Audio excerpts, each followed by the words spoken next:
orang Nah ini loh bahayanya. dan bedanya antara iman dan keyakinan. Misalnya kita, saya beriman loh. Kekuatan iblis itu bukan membuat orang menjadi jahat di dalam podcast ini. Apakah seperti itu pengertian kita atau apakah ngono pengertian kita?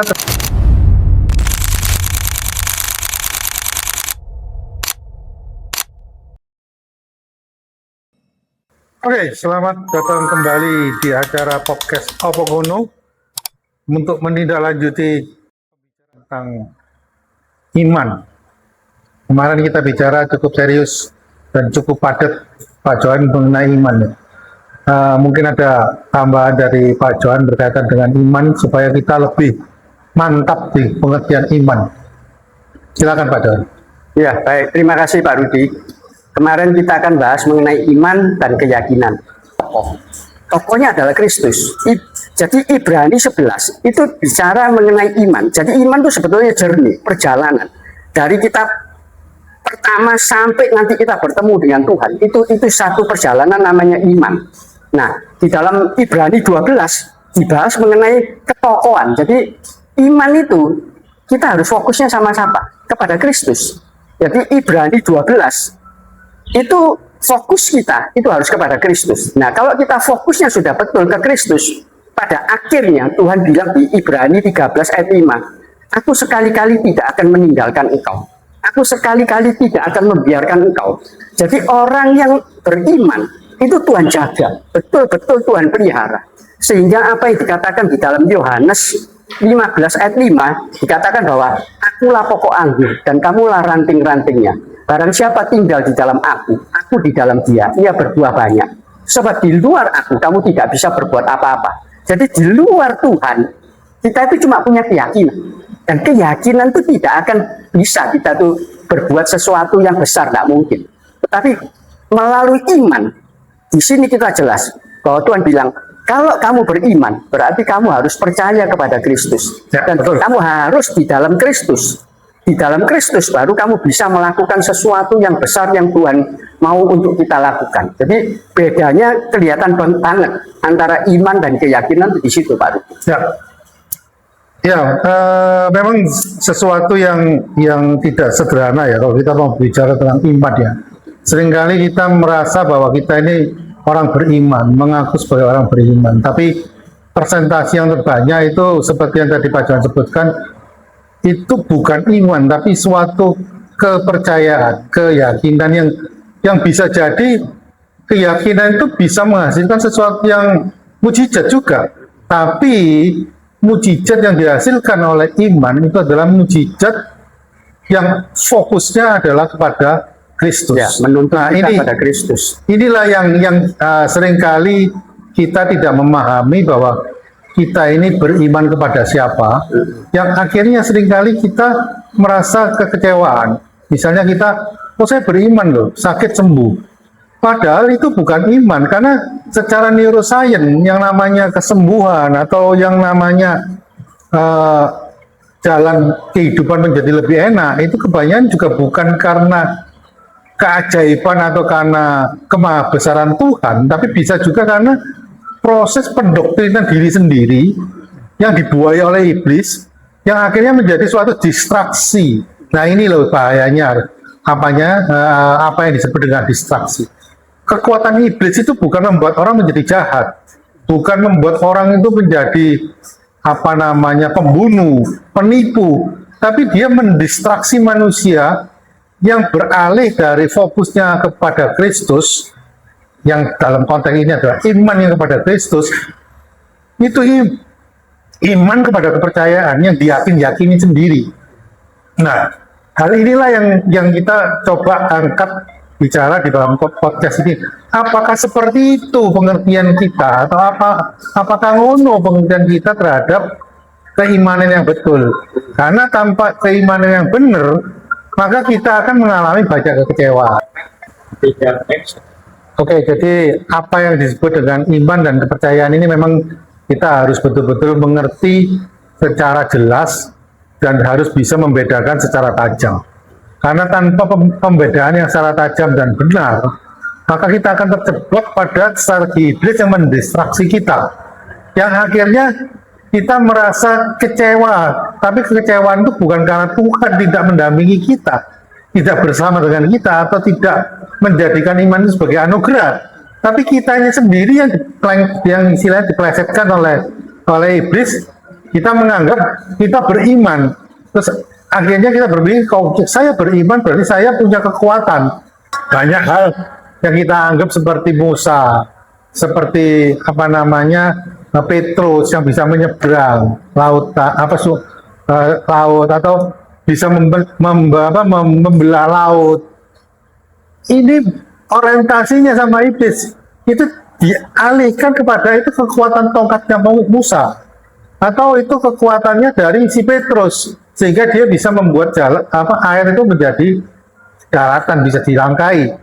Nah, ini yang perlu dipahami, bahwa podcast Opong Ngono ini dengan tema iman, apakah saya beriman, itu adalah sesuatu yang tidak sederhana untuk menjawabnya.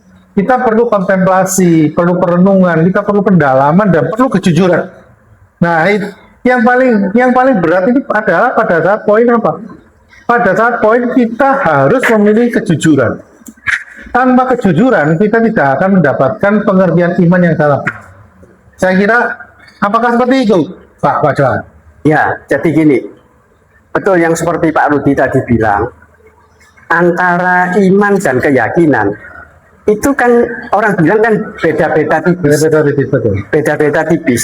Nah, pinternya strateginya iblis itu adalah mengimitasi.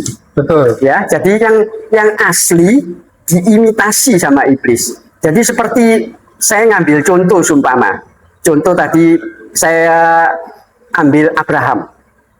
Abraham pada waktu diberi perintah sama Tuhan, Abraham persembahkan Ishak.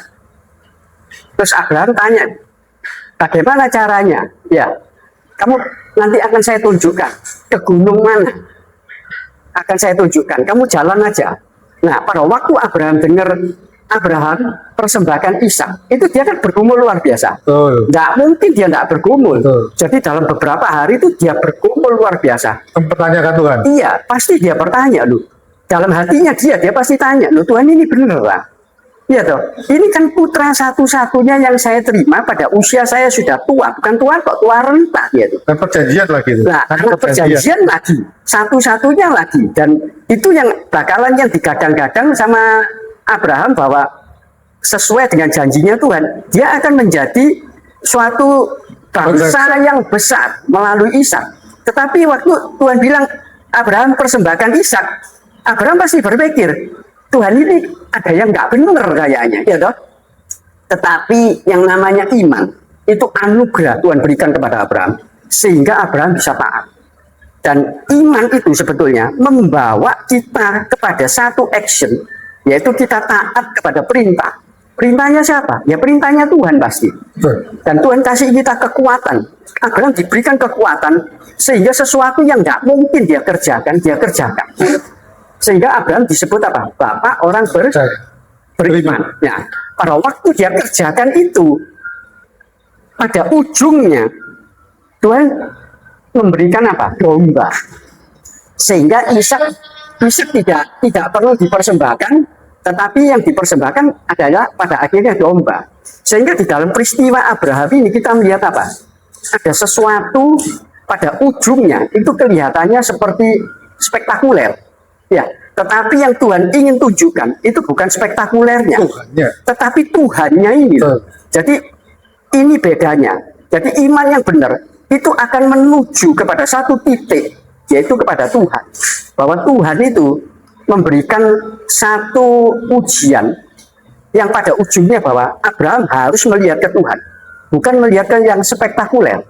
Nah, iblis ini pinter dia mendistraksi. Nah, dibelokkan manusia itu. Jadi manusia sekarang itu suka dengan yang mujizatnya, bukan suka dengan Tuhannya. Ya, sehingga makanya fenomena zaman sekarang manusia itu lebih menuntut sesuatu yang spektakuler, yaitu mujizat.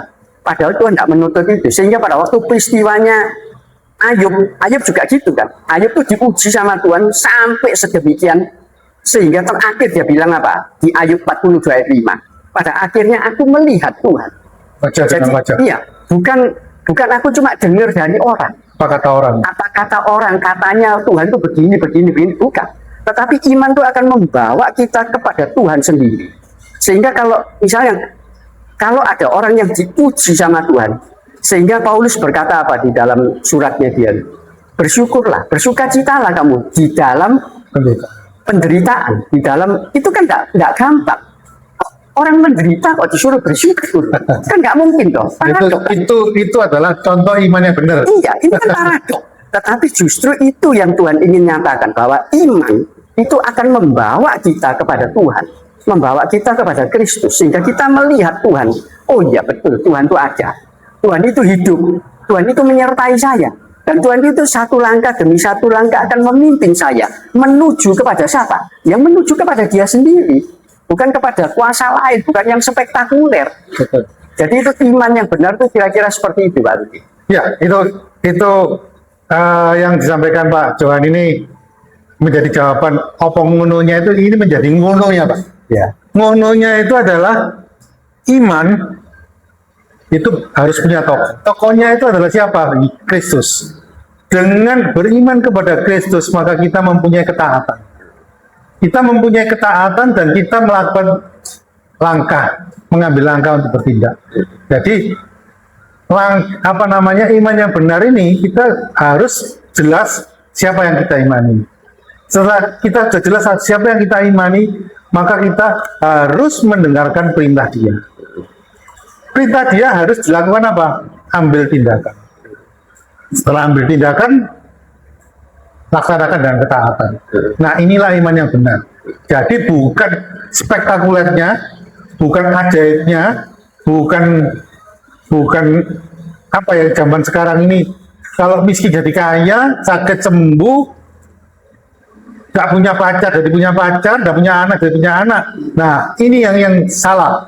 Nah, kalau sampai seperti itu pemikiran kita, berarti kita harus mempertanyakan apakah benar kita punya iman.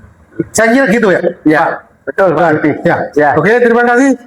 Sampai ketemu lagi di Apa Ngono yang akan datang dengan tema yang lebih dalam dan lebih serius supaya kita bisa mikir untuk mikir.